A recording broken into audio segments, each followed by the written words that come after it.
საქართველოში ახალი სამინისტრო იქმნება. ხელისუფლების გადაწყვეტილებით ამიერიდან რეგიონებს ახალი უწყება უხელმძღვანელებს.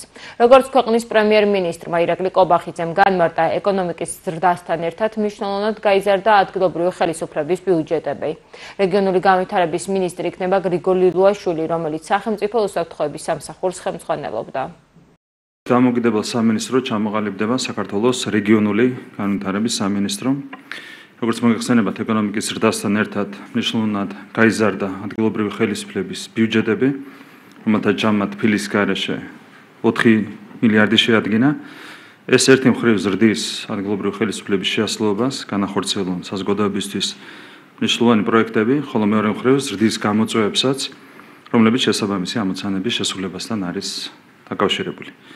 ამდენად რეგიონული განვითარების ეფექტიან დაგეგმვას და მონიტორინგს ქვეყნის თანაბარი სოციალურ-ეკონომიკური განვითარებისთვის განსაკუთრებული მნიშვნელობა ენიჭება. ახალი სამინისტროს ერთ-ერთი უმნიშვნელოვანესი მისია რეგიონულ განვითარებასთან დაკავშირებული ღონისძიებების მაქსიმალური ეფექტიანობის უზრუნველყოფა იქნება.